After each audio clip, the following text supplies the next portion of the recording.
Ray Allen, quick release on the wing. Got it from downtown. Same spot as Mario. And all of a sudden the Heat with their largest lead, 8 points. As Jason Kidd says, give me a full timeout. What a job by Ray Allen. He was able to create just enough space on Thornton on the baseline, rubbing him off his screen. Quick catch and release in that deep left corner. Ray Allen getting it done beyond the arc. And the Heat beat the Nets. The Spurs blow out the Blazers. We'll talk about the night. We'll look at Tim Duncan's awesome screening in our film session and talk about the coaching rumors and give you a new name in Mike Longadardi. It's all coming up on today's edition of Tip Off. Pow. Thank you very much for tuning in. I'm David Locke. Nice to be with you. Hey, by the way, at least as of yesterday afternoon, there were stunningly still people seats left. Now, there can't be because I've had at least 15 people since then tell me that they jumped in. But the Jazz are doing this amazing promotion where you get Jazz season tickets based on our draft pick. So if the numbers come out the way they're supposed to, you get a season ticket for $5 a ticket. We're supposed to get the 5th pick. If we get lucky in a lottery and we get number 1, you get the draft pick, you get your season tickets for $1 per ticket. They're not the best seats in the house, but they're $1 or they're $5 or gosh forbid the world comes to an end and they're the $6. So call 801-355-DUNK. That's 801-355-DUNK. Tell them Locked On Jazz sent you. I don't know, might be a conversation starter. All right, I hope everyone's well. I am happy because this right here, I know some of you do not partake in the drink of coffee. But for those of you drink, and those same people don't partake in of wine, I shouldn't actually have had this cup of coffee during tip-off because I'm fortunate enough there's a brewer out of San Dimas, California called Klatch. They've won all sorts of awards. And this cup of coffee is a Kenyan that is like a special brew, and I just made a pour over for those of your coffee. And it is awesome. If you're like a wine aficionado, this would be like the best thing out of Napa. I don't know, with a comparable for my good LDS friends, maybe it's a really good Jell-O at a wedding. Bad joke, I know. Come on, laugh a little. It's Friday morning, and the weather's been crappy all week. And I look out my window to the right, and there's a snow line on the mountain. There's a... I don't know if you could see it. I wonder if you can. Can you see it? Can you see the snow line? You have a little bit of a different view angle. It's on this side over here than I do. Here. Oh, I don't have enough cord. Yeah, I don't have enough cord. Anyway, hope you're well. You just got a picture of how incredibly disastrously messy my office is, though. But that's how I like it. All right, so let's do the show today. What do we got coming up for you? We'll talk a little bit about last night's games, some interesting comments, and then we'll do a film study based on some of those comments. We'll talk Jazz D-League as well and then give you another coach. There'll be a lot of those pauses today because this is decadent. By the way, for those of you like the cup, those of you members of the Parks and Rec cult of love, nope, 2012. All right, last night, Darren Williams goes scoreless, and I'm not even sure. I mean, I think it's Darren has not made a lot of friends in the media, and so when he has days like this, he gets piled on, and he's earned that. It's not so much to me that he went scoreless, which wasn't good. He did have 7 rebounds and 6 assists. I bet you if we go back through John Stockton's career, we could probably find a scoreless playoff game too. It's moreover that the series before he had a hard time with Lowry, and on this series, it's driving to the basket and just no pop at all.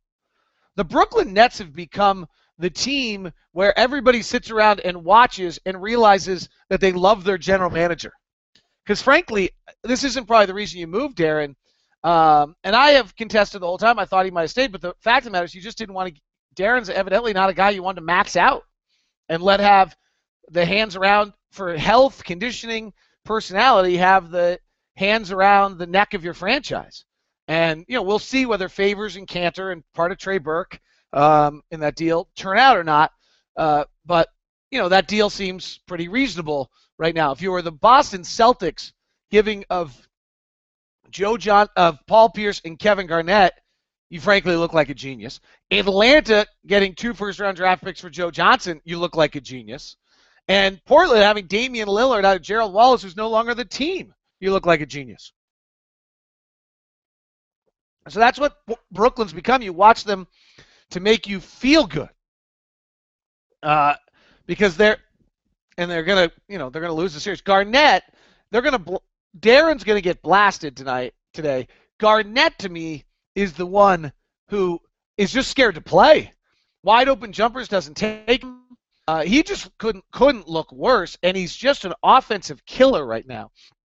In the 2 primary lineups that Garnett played in last night, and in fairness, Darren was in these as well. So was Joe Johnson. The 17 minutes of those two primary lineups where those guys were on the floor the most, they shot a combined 10 of 29 and 0 of 8 from 3. While that group was on the floor, I don't know if I want to put it all on Garnett, but I mean, I could have done a film study today on the spacing and how Garnett is spacing, but it's irrelevant because no one goes out and follows him anywhere. They don't care. I think you guys all know I'm an unabashed Ray Allen apologist, greatest shooter in the history of the game. He's had a not as good year as usual. Loved seeing him get back in his game last year, and 8 rebounds. And for those of you who watched that game last night, there is a sequence in which LeBron misses back-to-back shots, and these guys get rebounds from him. They get 3 or 4 opportunities, and it just was kind of an example of Miami being that championship caliber team, and you understood that they still have it in them. This is an important series for Miami because if they can roll through this without any problem, while Indiana is having all of their turmoil and the such, it's probably pretty important to their well-being. And Washington, this is turning out. I think Brooklyn's performance so far in this series, we'll see what they do, as well as Portland's performance, is somewhat of an indictment on the Raptors, not as much, but a huge indictment on the Rockets. What the Rockets simply did is never made Portland play any defense at all, because the minute San Antonio makes them play any defense, Portland's terrible defensively. I mean, disastrous defensively. I don't know if it's a personnel thing. Frankly, they are isolating Dame at an alarming rate. They switched Wesley Matthews on to Tony Parker, and so then Manu Ginobili was being guarded by Dame, and they just went at him, and we'll see some of that in our film study today. One other note, last night, Ray Allen moved at the highest speed of any Heat player last night, according to SportsView. Kind of a cool little number. Neat piece on Greg Oden, who was asked about the fact, I think it's on Grantland. Grantland's done some great stuff recently. Well, they have Zach, so they obviously do great stuff. But Greg Oden was said about his, connection to Kevin Garnett. I'm over all of that. I know I'm one of the biggest busts in NBA history. I know that it'll only get worse as Kevin Durant continues doing big things. It's frustrating. My body can't do what my mind wants it to do. But I certainly don't regret coming back, and I don't regret signing with the Heat. Pretty fascinating article.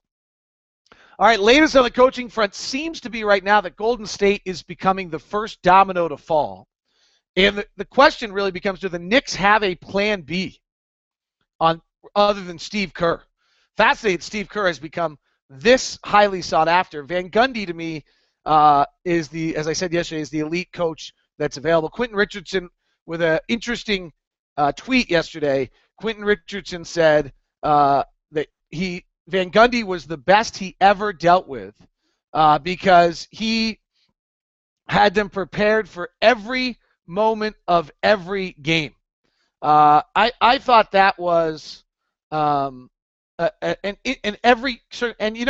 to some extent, I think one of the things that you're going to hear throughout this coaching search, and we'll even get to the guy we profiled today, is, well, how will they relate to the players?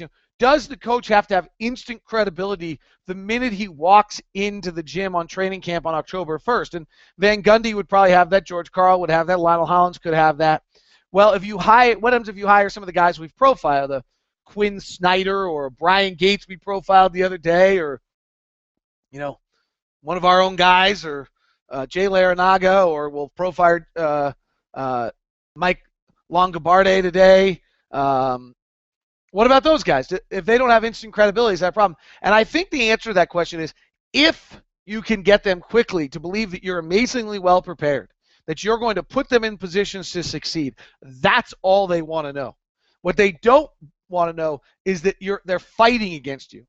If they don't believe that you're doing the best job you possibly can, that you handle late game circumstances well. I mean, I think if you look at basketball teams, I don't care who the coach is, and the coach blows late game, even if it's irrelevant on winning or not, and the coach blows late game in 2 or 3 games in a short period of time, you'll see a lack of performance following that. They'll usually uptick back up, but then all of a sudden the players feel like that they're fighting the coach, and I think that can happen a little bit. And so, if your coach can come in and be amazingly well prepared. It took LeBron a little while to do it, but Dwayne Wade kind of had always known on Spoelstra that, hey, we'll be prepared for every circumstance. I don't care if he's little and hasn't played. We'll be prepared for every circumstance that ever existed.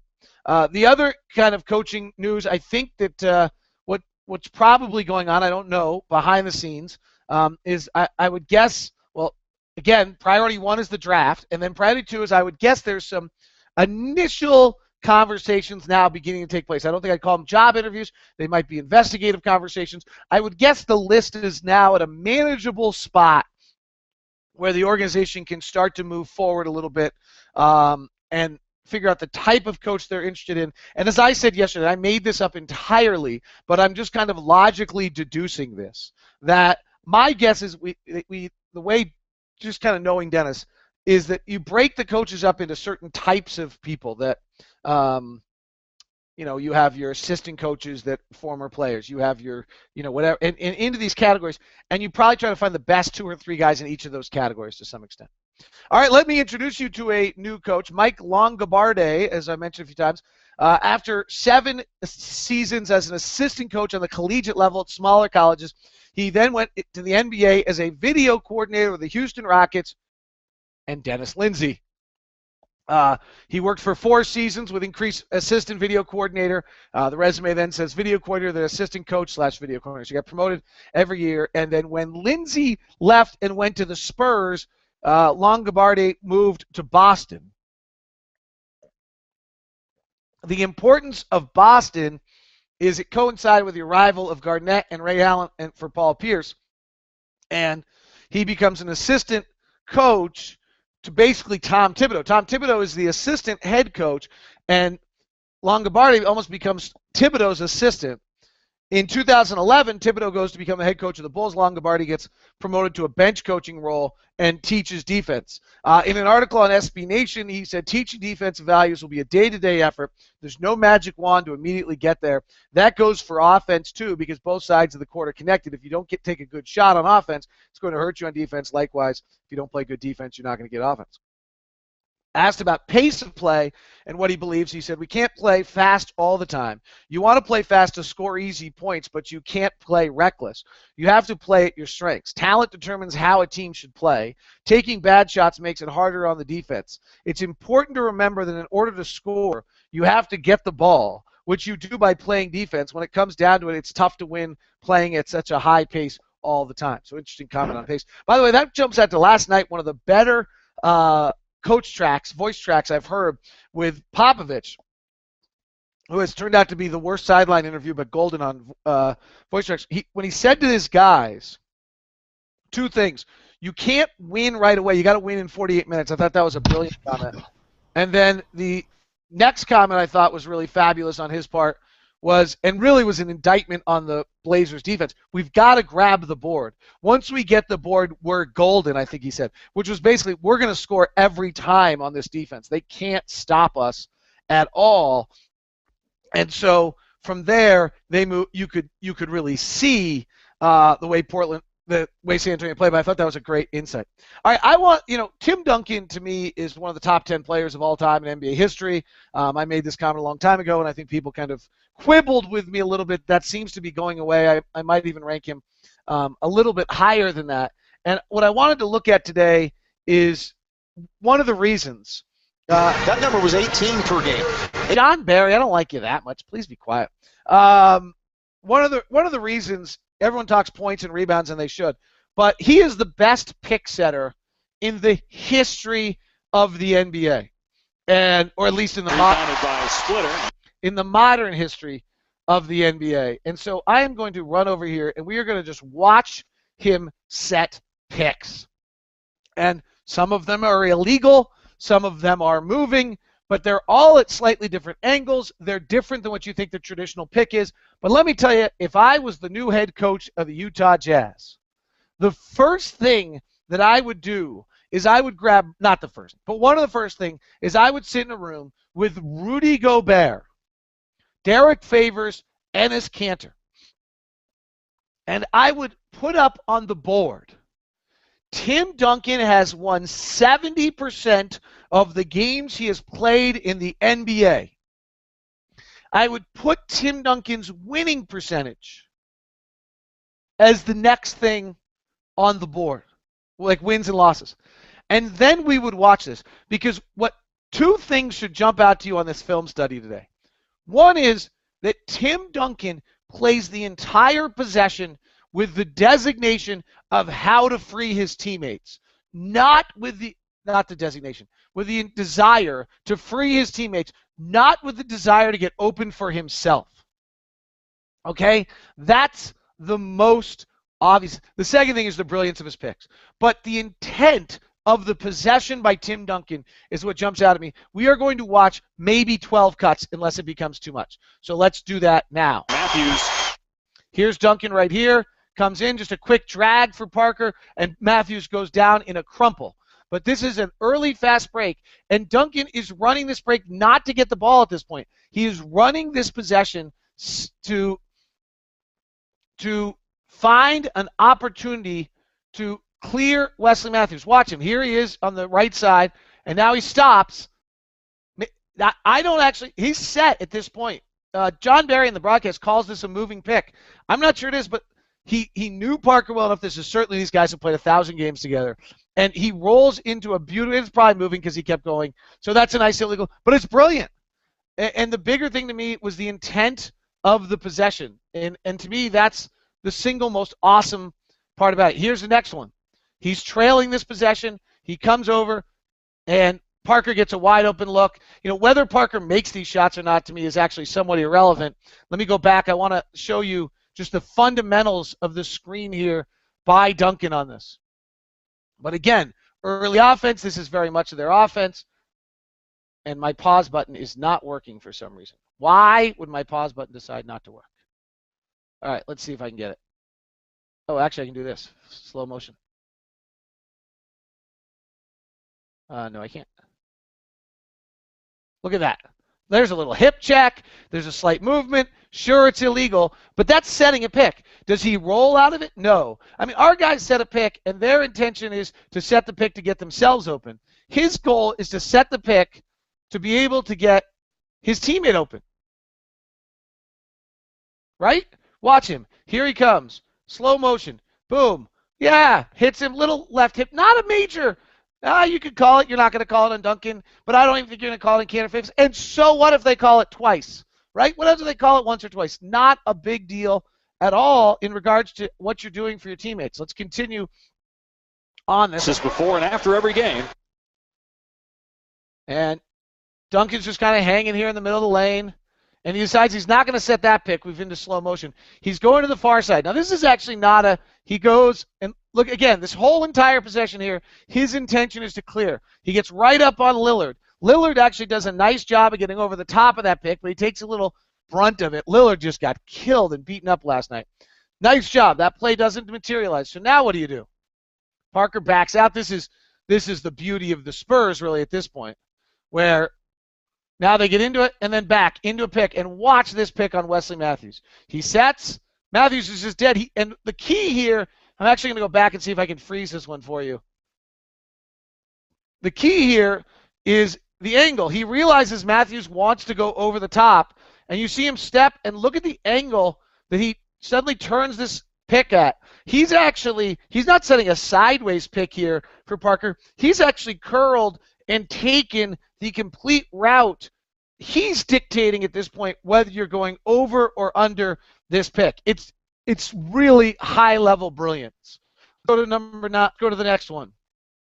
We'll get out of this is on an inbound. He's right on the right block. Here comes Parker across. This is totally illegal. But he steps out, gets away with it. Why Joey Crawford doesn't call it was probably because he's scared of him.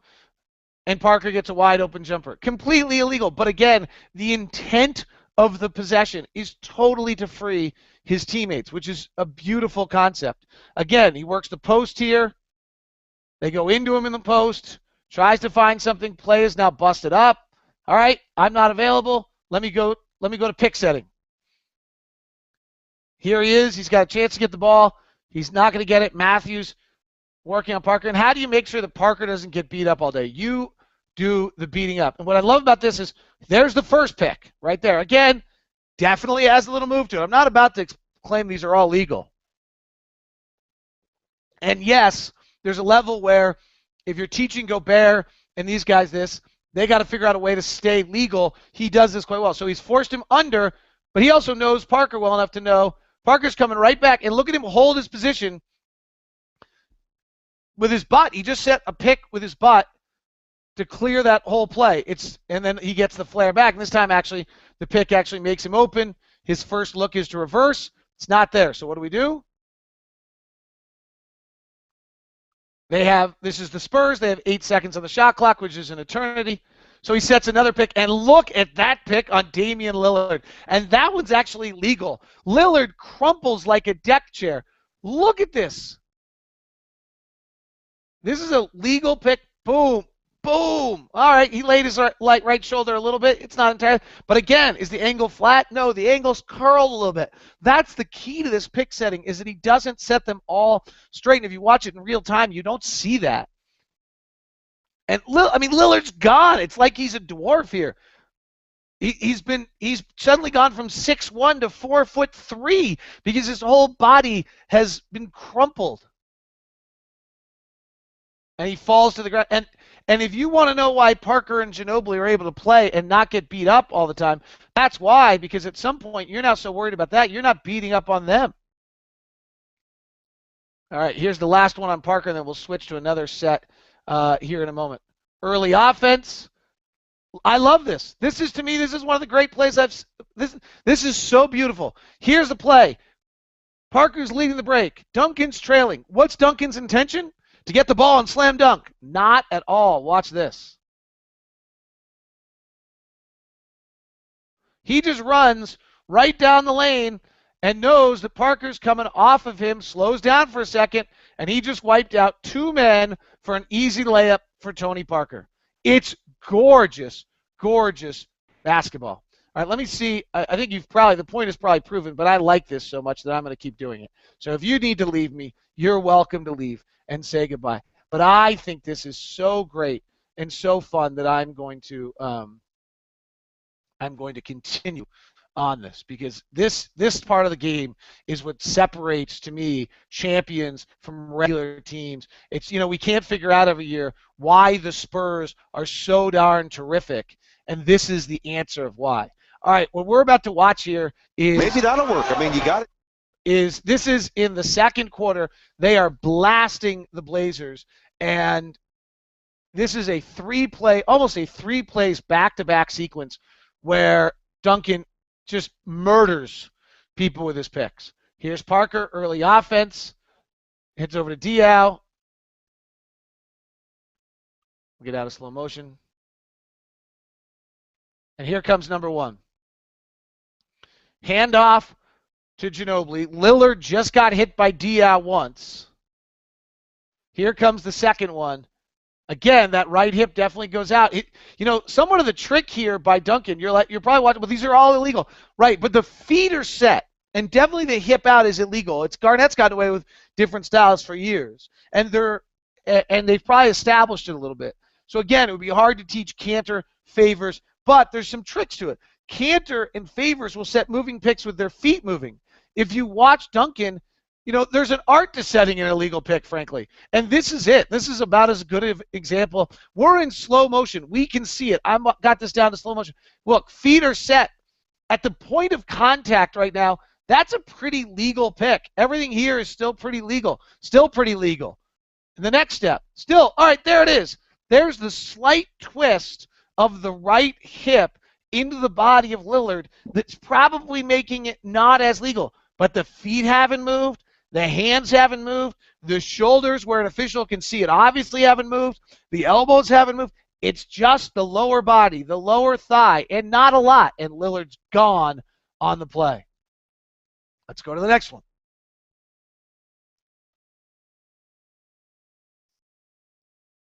Parker right side, Duncan in the post.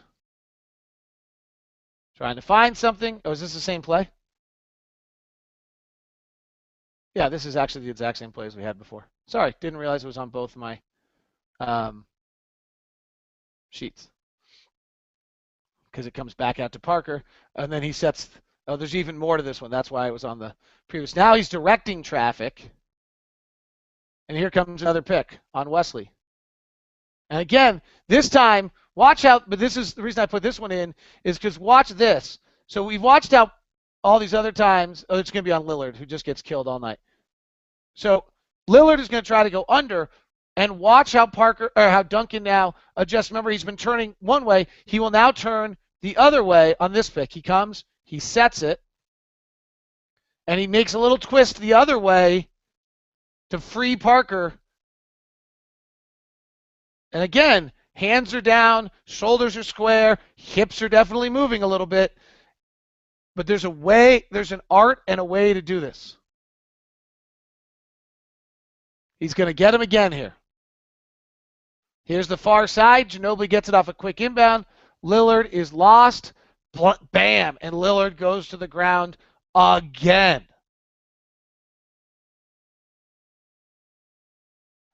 Again, it's the same hip move basically every time. All right, let's go to the final three. These are third quarter. They're up by 20. No need to let up.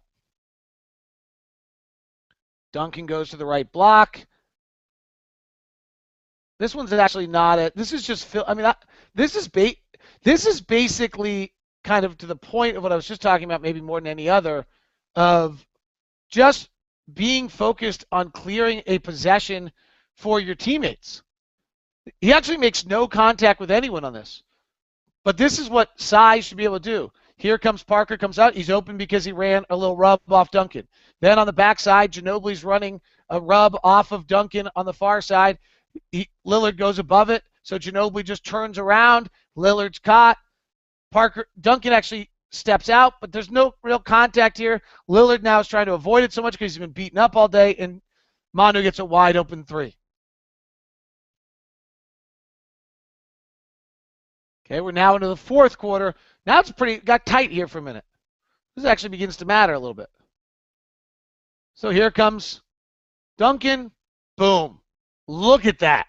All right, now everything here is perfect. This is the best execution of pick and roll all night long. And there's three parts of it that are just perfect. One, the big pick by Duncan is awesome. Two, Ginobili waiting until Duncan sets the pick is awesome. And three, look how tight Ginobili is on Lillard. We talk about the guard trying to force his way through to go over all the time. In this case, Ginobili doesn't give him the window to go over. Ginobili lowers that right shoulder and basically pins Lillard onto Duncan. Duncan then gives it a little bit of his hip swing. He gets away with it because he's Duncan, and Ginobili's in the lane for an easy one. And you want one more, or is that just the essence of perfection on how to run it? Do I think that some of these would be fouls on Favors, Cantor, or Gobert? Sure, some of them would be, but it's a good place to start. We did it terribly throughout the season this year. I mean, a heck of an exercise right now would be if I randomly pick up and see if I just go and find Gordon Hayward shots and see if I find him coming off a pick and roll and see if it looks anywhere similar to this. Here's Duncan at the top. Just an easy, basic pick for Parker. Nothing big. He gets a behind-the-back pass. And look at Ginobili's already started. These guys are so good. They know where this ball's going. He moves, hands it off, and just bumps him. Not a lot of contact. And look, Duncan had already turned around for the next pick. Some of this is the beauty of the Spurs, and to teach this to a team like the Jazz would be very difficult. But it's the essence of how you win basketball games. All right, I promised I'd get to questions today, which I will do. Let's get to them right here. Dustin Turner, I even remembered. I know you touched briefly before about the subject. You tweeted last night, Wiggins' oldest child. Can you get more in depth about your theory? Oh, great. Thank you, Dustin. Wiggins is not a first child. I am a big believer in birth order. I think you can get the personality of a kid through birth order. Firstborn kids are traditionally, think about your family and see if this is true. Now, some of the families we're talking to here are large, so it changed things. But he is a firstborns are traditionally rule following. It's very sweet. They're going to keep everything together. They're going to help out the parents a little bit in that sense as that role of the first child. They're to some extent they take the good child role and do that, and then and they're very, they're rule following in the box, good, sweet kids. Your second child is trying to figure out where they belong. They're fighting and competitive. They're battling every second to try to make their name heard. They're probably louder. They're willing to compete at a higher level because they're always on the short end of the stick. So that, size-wise, that is what I would. That is so good, by the way. That is why I classify that. And Wiggins is actually part of a huge family. I think 5 kids, and he's not. I think he's the middle-born kid, which actually is the other one. The middle-born theory is you're kind of lost and quiet and not heard, so you become off on your own. And he probably fits that. He just plays the game completely inside the rules of what Kansas asked him to do. And what Kansas asked him to do for the game and a half I've watched is absurd. I haven't watched a single off-ball screen be set for Wiggins to clear him. I haven't seen an off-ball screen run by Kansas the entire game yet. They do almost no movement. If you start on the right side of the floor, you end on the right side of the floor. If you start on the left side of the floor, you end on the left side of the floor. It's really, frankly, a very uninspired offense. Wiggins is going to be great. He's going to score 20 points a game. He's going to be great. I have no doubt on it. So far, what I've seen, there have been 6 times where he took a first step. He's scored on 1, been fouled on 4, and had an offensive foul himself on 1 where he beat the crap out of the guy and somebody came over and helped. He's going to be fabulous. But that's the theory behind the birth order, and I do believe it's one of the principal issues on what forms of personality. I could be wrong. Billy Murphy, good old Billy. Do you think if our big men set those kind of screens, they would be just called for illegal screens? Sure, to some extent, but it's a better start. Yeah, hey, you throw your – but let's talk – let's do what I said. Let's sit down with those big guys and explain to them why is he not being called. He's not moving his feet. He's not moving his arms. He's not moving his upper body. He is moving his hip. There's no question he's hip checking. He's setting them at different angles, which hides it a little bit. His guards are doing a fabulous job of getting into the body. A lot of times, by the way, he's not moving out, so he looks more solid than he is because he's standing still after the guy goes. There's a lot of reasons. It's the one side of this answer say, oh, well, he just doesn't get called for it. Right, but he's also doing a lot of things to make sure he doesn't get called for it. I'd be surprised my previous question about league parity in relation to playoff quality stumped you. You actually said I don't know and moved on. Did hell freeze over? Thought you knew everything. P.S. Tip-off is great. Thanks, Lyle. Lyle asked me earlier something about, and I didn't know the answer. It's an interesting question. This is getting very personal. Do I believe in God? Here's your answer to that. Here you go. That's all you need to see. Look around.